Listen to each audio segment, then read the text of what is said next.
Атырау облысында хабар ошарсыз кеткен зейнеткер ерлі-зайыптылардың өліміне қатысты жантүршігерлік жаңа деректер жарияланды. Бұл туралы Алаш.кз сайты хабарлайды. Мәйіттердің табылуына үйге кірген көрші баланың қырағырлығы себеп болған. Марқұмдардың әпкесі Әдемі Шалмағанбетова бұл сәтті былай деп сипаттады. Бұрын мал союға көмектесіп жүрген көрші бала диванның әдеттегі орнында тұрмағанын аңғарған. Ол диванды жылжытқанда астынан мәйіттер табылды. Диванның астына рубероид төселіп, үсті кілемдермен жабылған екен. Інім сол жерде өзі қазып көріп, адам сүйектеріне тап болды. Алайда өткір иістің салдарынан әрі қарай жалғастыра алмады.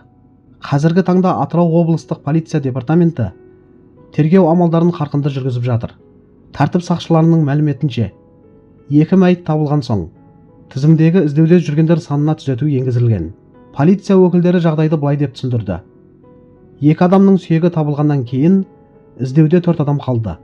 Қалған 2 жәбірленушіні іздеу шаралары жалғасуда.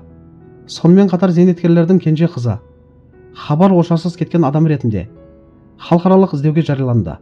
Ал оның күйеуі қылмысқа күдікті ретінде іздестірілуде. Қадірлі көрермендер, бұл деректерді оқу оңай емес.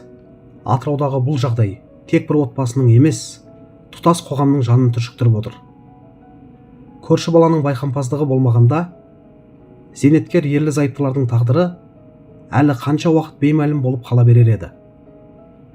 Диванның астына жасырып, үстін кілеммен жауып кеткені қылмыстың әдейі суыққанды түрде жасалғанын аңғартады.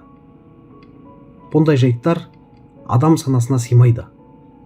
Бірақ өмірде өкінішке қарай кездеседі екен. Қазір ең маңыздысы эмоцияға берілмей, тергеудің әділ әрі толық жүргізілуі. Әсіресе бір отбасының бірнеше мүшесінің тағдыры белгісіз күйде қалуы алаңдатады.